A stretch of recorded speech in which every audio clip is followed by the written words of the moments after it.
जय Hind everyone. Welcome to government exams funda. आज आपका एफकेट का एग्ज़ाम हुआ है 26 अगस्त को। अभी कल भी आपका एफकेट का एग्ज़ाम होगा। जिन भी बच्चों का भी एफकेट का एग्ज़ाम होना बाकी है उनके लिए ये वीडियो बहुत ज़्यादा महत्वपूर्ण रहने वाली है, क्योंकि इसके अंदर हम एक्सपेक्टेड क्वेश्चंस देखेंगे जो आपको कल अपने एग्ज़ाम के अंदर देखने को मिल सकते हैं। जिस तरह के टॉपिक आज आपसे पूछे गए हैं उन टॉपिक्स के बेस के ऊपर उनके आसपास कौन से क्वेश्चन आपको कल देखने को मिल सकते हैं उन्हें हम यहां पर कवर करेंगे। आप सभी को पता है कि 1 2 3 क्वेश्चंस की इंपॉर्टेंस बहुत ज़्यादा रहती है, तो जाने से पहले अगर आप उन्हें एक बार रिवाइज कर लेंगे तो ये चीज़ आपके लिए काफ़ी ज़्यादा फायदेमंद रहने वाली है। इसके अलावा अभी एफकेट की सेकेंड शिफ्ट का भी एग्ज़ाम होगा आज, तो उसके क्वेश्चन मुझे व्हाट्सएप के ऊपर शेयर कर देना। नंबर रहेगा 9501617491। उसके बेस के ऊपर भी जो कल आपको क्वेश्चन देखने को मिल सकते हैं उन्हें हम यहां पर कवर कर लेंगे। उस तरह के टॉपिक्स को यहां पर कवर कर लिया जाएगा। इसके अलावा ये चीज़ बहुत ज़्यादा इंपॉर्टेंट है। देखिए, इस वीडियो के अंदर बहुत सारी फैक्चुअल इंफॉर्मेशन हम कवर करने वाले हैं। इस वीडियो की अगर पीडीएफ आपको चाहिए रहे तो आपको क्या करना है, हमारी एप्लीकेशन को डाउनलोड करना है गूगल प्ले स्टोर से। डिस्क्रिप्शन में लिंक मिल जाएगा और जैसे ही हमारी एप्लीकेशन के ऊपर जाएंगे वहां पे ऑप्शन होगी स्टडी मटेरियल की। यहां पर फोल्डर बना दिया जाएगा, उसके अंदर इस वीडियो की पीडीएफ हम अपलोड कर देंगे। इसके अंदर फैक्चुअल डाटा रहने वाला है, तो अगर आपको पीडीएफ चाहिए रहेगी तो आप हमारी एप्लीकेशन के ऊपर चले जाना। और अगर जाने से पहले आप फुल लेंथ मॉक टेस्ट देना चाहते हैं तो यहां पर फ्री टेस्ट के कॉलम में 2 full length mock test available हैं एफकेट के, तो वो भी आप सॉल्व कर सकते हैं जाने से पहले। तो चलिए बिना देर के करते हैं शुरू।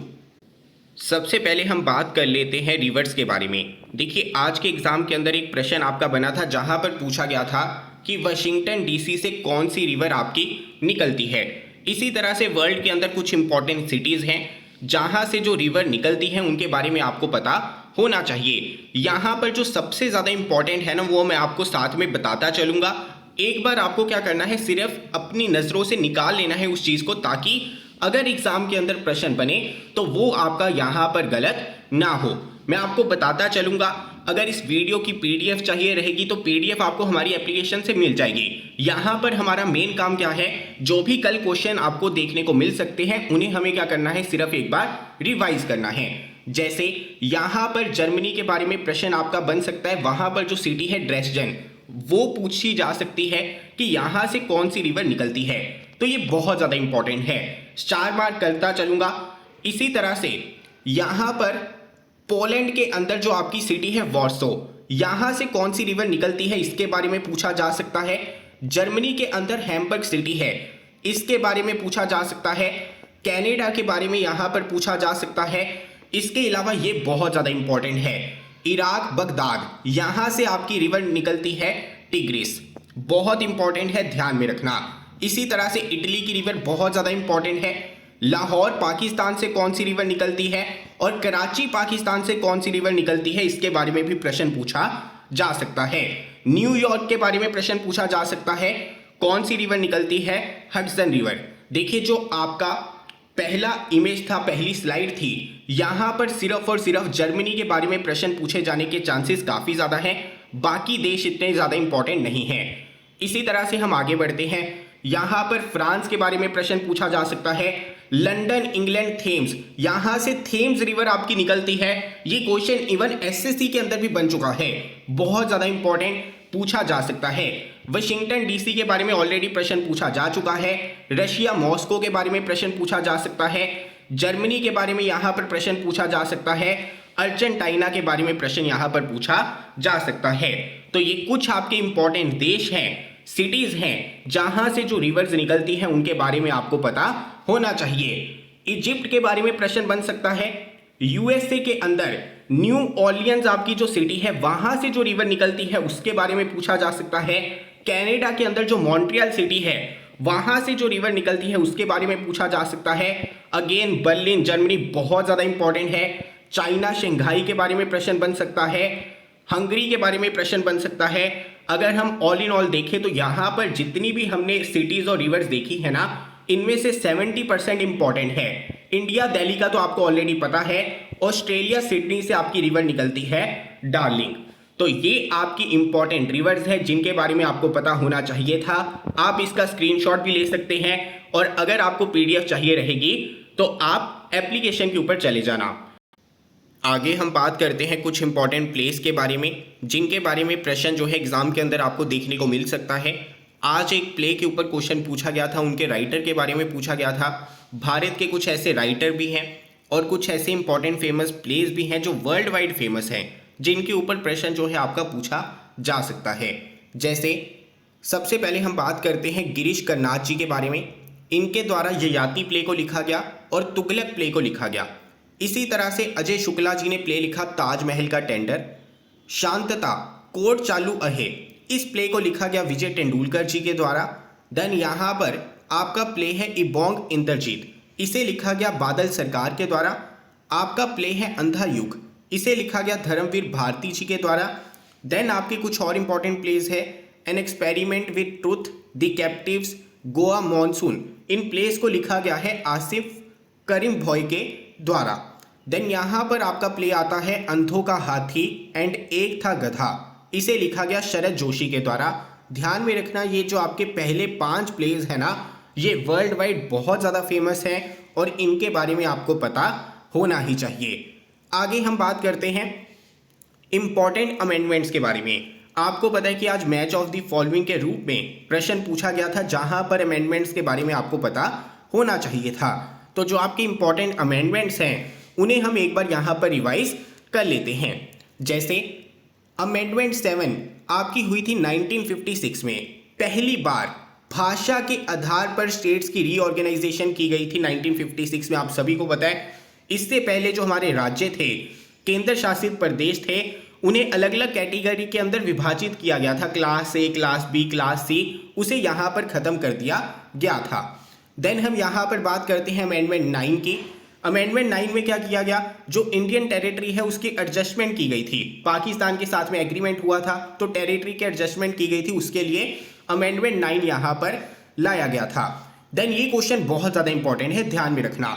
1961 में अमेंडमेंट आपकी हुई थी 10। यहाँ पर दादर नगर हवेली को इंडियन यूनियन का भाग बनाया गया था। ध्यान में रखना ये टेरिटरी हमें किससे मिली थी, पोर्टुगल से मिली थी। नेक्स्ट क्वेश्चन भी आपका यहाँ पर इंपॉर्टेंट है। देखिए आपकी अमेंडमेंट हुई थी 12, कौन से ईयर में, 1961 में। यहाँ पर गोवा, दमन, दीव भारत का पार्ट बने थे और ये टेरिटरीज हमने एक्वायर की थी पोर्टुगल से। इसी तरह से ये क्वेश्चन देखिए 1962 में आपकी अमेंडमेंट हुई थी 14 और यहाँ पर जो आपकी पुडुचेरी है उसे भारत के यूनियन का भाग बनाया गया था, लेकिन इस टेरिटरी की जो क्या कहते हैं पावर है हमने एक्वायर की थी फ्रांस से। तो ये क्वेश्चन आपका एग्जाम के अंदर बन सकता है। क्या पूछ लेंगे, ये पूछ लेंगे कि दादर नगर हवेली को हमने किससे एक्वायर किया था, आप कहेंगे पोर्टुगल से। गोवा, दमन, दीव को हमने किससे एक्वायर किया था, पोर्टुगल से। लेकिन पुडुचेरी भारत का भाग बना था जब हमने उसे एक्वायर किया था फ्रांस से। तो ये क्वेश्चन आपका बन सकता है। पुडुचेरी के रिलेटेड आपकी अमेंडमेंट है 14। इसी तरह से गोवा, दमन, दीव की बात करेंगे तो अमेंडमेंट है आपकी 12। दादर नगर हवेली की बात करेंगे तो अमेंडमेंट है आपकी 10। इसके अलावा अगर हम बात करें 1962 के अंदर अमेंडमेंट आपकी हुई थी 13 और यहाँ पर नागालैंड स्टेट आपकी बनाई गई थी जिसे स्पेशल स्टेटस भी मिला था आर्टिकल 371A के अंडर। आर्टिकल आपका इंपॉर्टेंट है, अमेंडमेंट आपकी इंपॉर्टेंट है। इसके अलावा ये अमेंडमेंट भी इंपॉर्टेंट है 21 1967 के अंदर हुई थी और यहाँ पर जो आपकी भाषा है सिंधी, इसे 8 शेड्यूल के अंदर जगह दी गई थी। तो चलिए चलते हैं आगे हम बात करते हैं अमेंडमेंट 26 के बारे में। देखिए जो हमारे प्रिंसली स्टेट्स थे ना, उन्हें पैसे दिए जाते थे, प्रीवी पर्स दिया जाता था जब उन्हें भारत की टेरिटरी के अंदर इंक्लूड किया गया था। लेकिन अमेंडमेंट 26 के तहत ये जो प्रीवी पर्स दिया जाता था उन रूलर्स को उसे अबॉलिश कर दिया गया था, ध्यान में रखना। इसके बाद हम यहाँ पर बात करते हैं सिक्किम की। सिक्किम जो है भारत का भाग बन गया 1975 में। अमेंडमेंट थी आपकी 36, बहुत ज़्यादा इंपॉर्टेंट है। इसके बाद में बात करते हैं अमेंडमेंट 42। आप सभी को पता है जो हमारे वर्ड थे सोशलिस्ट, सेकुलर, इसे ऐड किया गया था 42nd अमेंडमेंट के तहत हमारे प्रियम्बल में। इसके अलावा आर्टिकल 51A फंडामेंटल ड्यूटीज को भी प्रिस्क्राइब किया गया था हमारे संविधान के अंदर इसी अमेंडमेंट के तहत। इसके अलावा अगर हम बात करें अमेंडमेंट 44 की 1978 के अंदर हुई थी, राइट टू प्रॉपर्टी जो हमारा क्या कहते हैं फंडामेंटल राइट था उसे यहाँ पर डिलीट कर दिया गया था। अमेंडमेंट 52 बहुत ज़्यादा फेमस है, एंटी डिफेक्शन लॉ से संबंधित है 1985। ये अमेंडमेंट भी बहुत ज़्यादा इंपॉर्टेंट है। 61 1989 के अंदर हुई थी, वोटिंग एज को कम कर दिया गया था 21 से 18। इसके अलावा अगर हम अमेंडमेंट 71 की बात करें, अगेन बहुत ज़्यादा इंपॉर्टेंट है, कोंकणी मणिपुरी नेपाली, इसे 8 शेड्यूल के अंदर जगह मिली थी। ध्यान में रखना, यहाँ पर आपकी सिंधी भाषा थी, अमेंडमेंट थी 21, और यहाँ पर आपकी कौन सी भाषा है, कोंकणी है, मणिपुरी है, नेपाली है, और ये अमेंडमेंट कौन सी है 71 है। 21 71 तो थोड़ा सा आइडिया आपको यहाँ पर लग जाएगा। इसके अलावा पंचायती राज को इंट्रोड्यूस किया गया था 73rd अमेंडमेंट के तहत। इसी तरह से म्यूनसिपैलिटीज को इंट्रोड्यूस किया गया था 74th अमेंडमेंट के तहत। फ्री एंड कंपल्सरी एजुकेशन की बात की गई थी 86th अमेंडमेंट के अंदर। इसके अलावा बोडो, डोगरी, संथली, मैथिली, इसे भी रिकॉग्नाइज्ड लैंग्वेजेस के अंदर जगह मिली थी 92nd अमेंडमेंट के तहत। इसके अलावा अगर हम यहाँ पर बात करें तो जो सबसे इंपॉर्टेंट है जिसके ऊपर प्रश्न आपका बन सकता है, गुड्स एंड सर्विसेज टैक्स को इंट्रोड्यूस किया गया था 101 अमेंडमेंट के तहत। इसके अलावा रिजर्वेशन इकोनॉमिकली वीकर सेक्शन के लिए, ये आपकी कौन सी अमेंडमेंट के तहत आई थी, 103 अमेंडमेंट के तहत। तो ये आपकी कुछ इंपॉर्टेंट अमेंडमेंट्स है, फेमस अमेंडमेंट्स है जिनके बारे में आपको पता होना चाहिए था। तो चलिए चलते हैं आगे हम बात कर लेते हैं कुछ इंपॉर्टेंट मिलिट्री एक्सरसाइजेस के बारे में। आज भी क्वेश्चन बने थे, कल भी बनेंगे, परसों भी बनेंगे। जब भी एफकेट का एग्जाम होगा, कोई भी डिफेंस एग्जाम होगा, तो ये पोर्शन आपके लिए बहुत ज़्यादा इंपॉर्टेंट रहता है। देखिए, नोट डाउन यहाँ पर मत करना, इसकी पीडीएफ आपको हमारी एप्लीकेशन पर मिल जाएगी। मैंने आपको बता दिया है कैसे आप पीडीएफ को डाउनलोड कर सकते हैं। वीडियो का जो स्टार्टिंग वाला पोर्शन था उसे एक बार अच्छे से देख लेना। अगर हम बात करें भारत और रशिया की, इंद्र एक्सरसाइज होती है दोनों देशों के बीच में। SIMBEX exercise, Agni warrior exercise, bold Kurukshetra exercise, ये हमारी होती है सिंगापुर के साथ में। इसके बाद में यूनाइटेड स्टेट्स की बात करते हैं, सेल्वेक्स एक्सरसाइज है, युद्ध अभ्यास है, वज्र प्रहार है, ये हमारी होती है यूनाइटेड स्टेट्स के साथ में। स्लीनेक्स एक्सरसाइज होती है श्रीलंका के साथ में। मित्र शक्ति एक्सरसाइज होती है श्रीलंका के साथ में। संप्रीति एक्सरसाइज होती है हमारी बांग्लादेश के साथ में।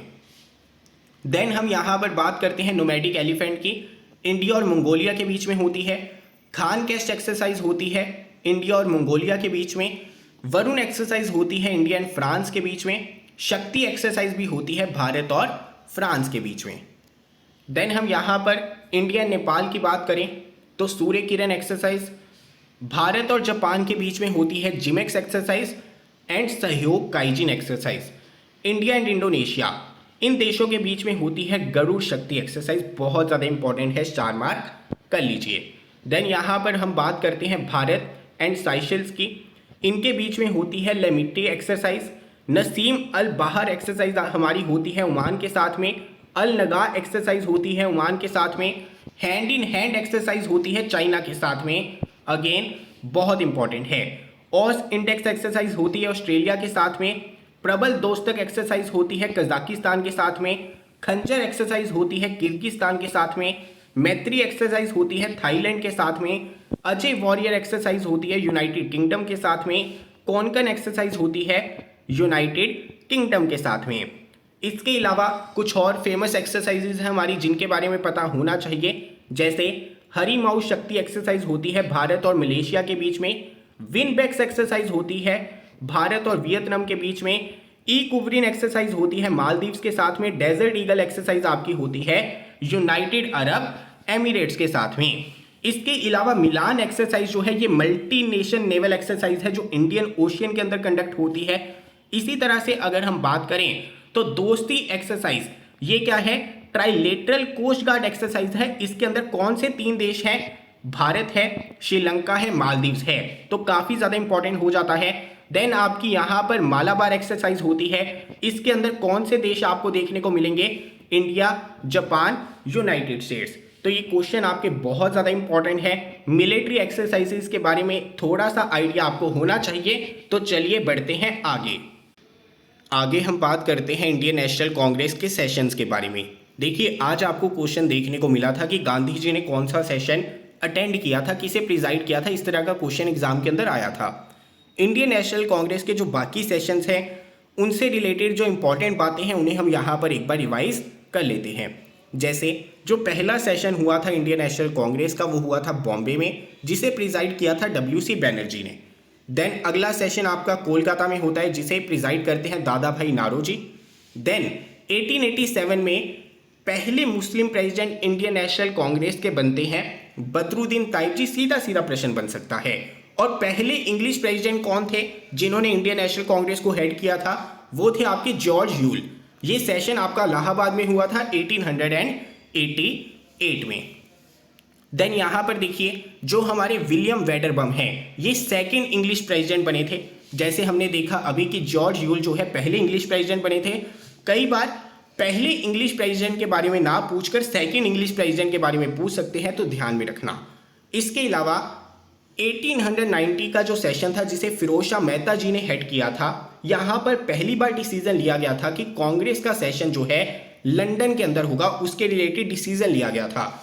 देन यहां पर देखिए 1892 में WC बैनर्जी जो है दोबारा से प्रिजाइड करते हैं। ध्यान में रखना, WC बैनर्जी पहले व्यक्ति थे जिन्होंने इंडियन नेशनल कांग्रेस के सेशन को 2 बार प्रिजाइड किया था।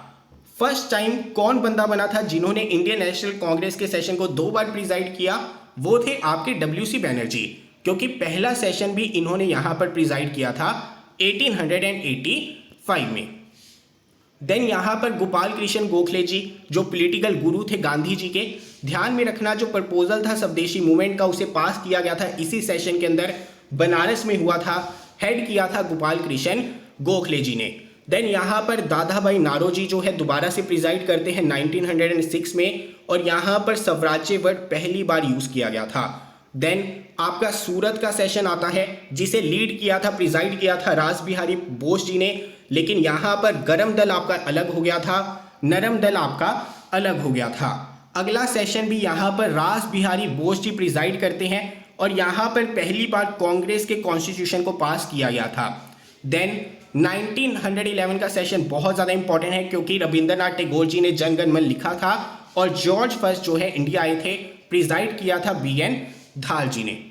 देन 1917 का सेशन बहुत ज़्यादा इंपॉर्टेंट है, क्योंकि पहली वुमेन प्रेसिडेंट कौन बनी थी इंडियन नेशनल कांग्रेस को प्रिजाइड करने वाली? एनी बेसंत। अगर इंडियन के बारे में पूछा जाए, जैसे यहां पर आप देख सकते हैं, फर्स्ट इंडियन वुमेन प्रेसिडेंट के बारे में पूछा जाए तो वो आपकी कौन थी? सरोजनी नायडू जी।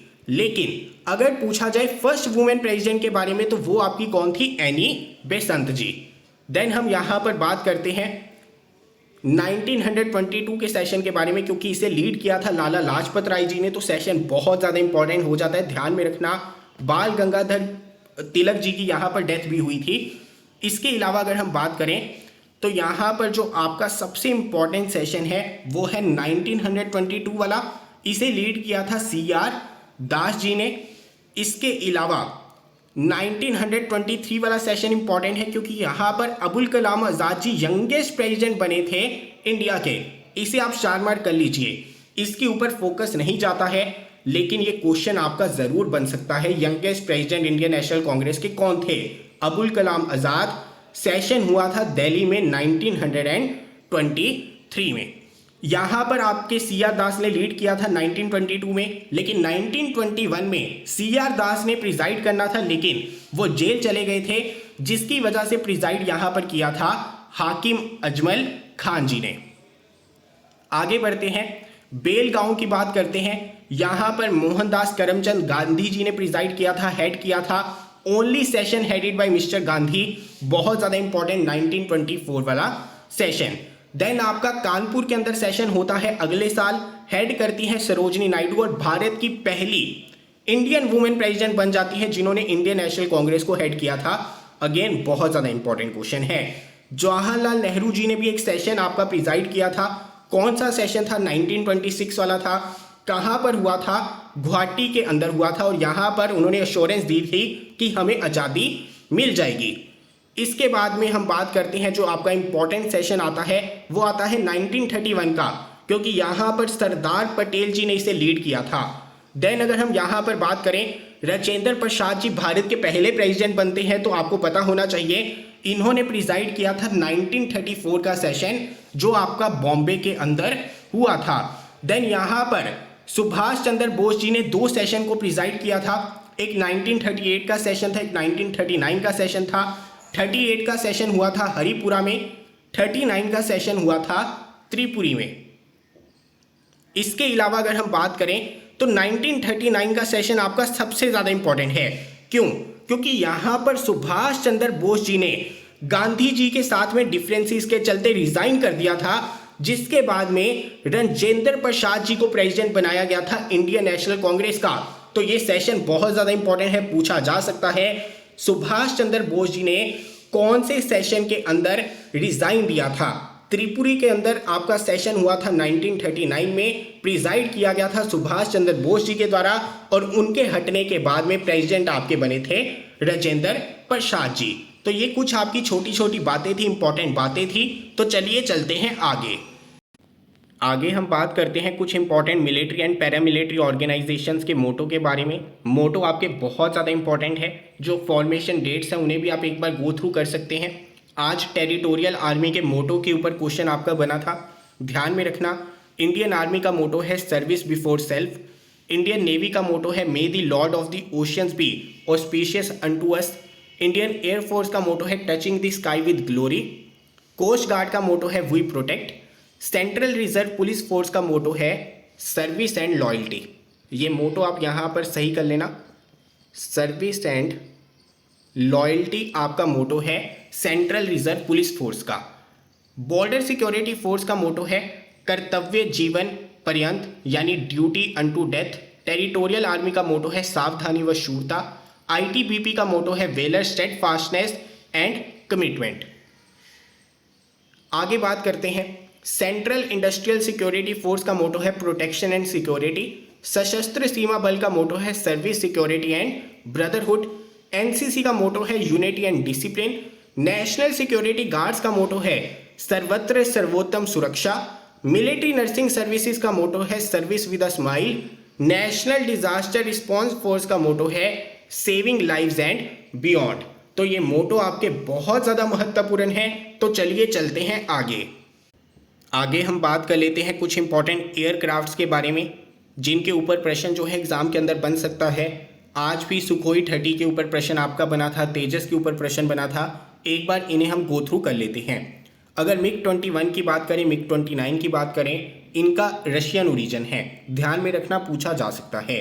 इसके अलावा जो मिग 21 है ये सिंगल इंजन एयरक्राफ्ट है, लेकिन जो मिग 29 है ये आपका ट्विन इंजन एयरक्राफ्ट है। कई स्टेटमेंट बेस्ड क्वेश्चन भी एग्जाम के अंदर आ रहे हैं, तो स्टेटमेंट बन सकती है कि मिग 21 क्या सिंगल इंजन एयरक्राफ्ट है? बिल्कुल। मिग 29 क्या ट्विन इंजन एयरक्राफ्ट है? बिल्कुल। अगर सुखोई 30 की बात करें तो ये भी आपका रशियन ओरिजिन का एयरक्राफ्ट है।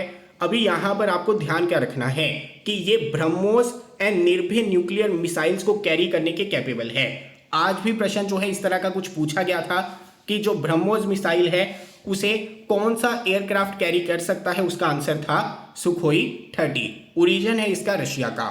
देन अगर हम यहाँ पर तेजस की बात करें तो भारत के अंदर जिसे बनाया गया था ये पहला फाइटर एयरक्राफ्ट था जिसे इंडियन एयरफोर्स के अंदर जगह मिली थी, नाम है तेजस।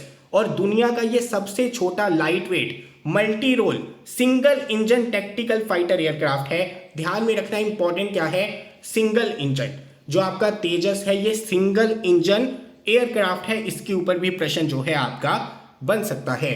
आगे हम बात करते हैं मिराज 2000, इसका फ्रेंच ओरिजिन है। अगर हम यहाँ पर बात करें राफेल के बारे में, इसका ओरिजिन है फ्रांस का, लेकिन ये हमारा क्या है, ट्विन इंजन है। इंजन के बारे में ध्यान में रखना, जब स्टेटमेंट वाले क्वेश्चन बन रहे हैं ना तो पूछा जाएगा कि कौन सा एयरक्राफ्ट सिंगल इंजन है, कौन सा एयरक्राफ्ट ट्विन इंजन है। यहाँ पर जो आपका राफेल है ये ट्विन इंजन एयरक्राफ्ट है। इसके अलावा ये बहुत ज़्यादा इंपॉर्टेंट है, डेल्टा विंग। आपसे पूछा जाएगा कि डेल्टा विंग एयरक्राफ्ट कौन सा है, वो है आपका राफेल। अगर आपने इस एयरक्राफ्ट को देखा होगा तो डेल्टा शेप के विंग आपको इसके ऊपर देखने को मिलेंगे।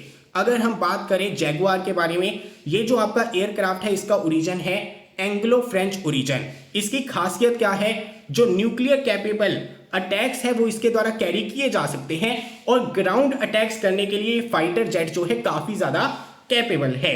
तो ये कुछ इंपॉर्टेंट चीजें हैं जिनके बारे में आपको पता होना चाहिए था।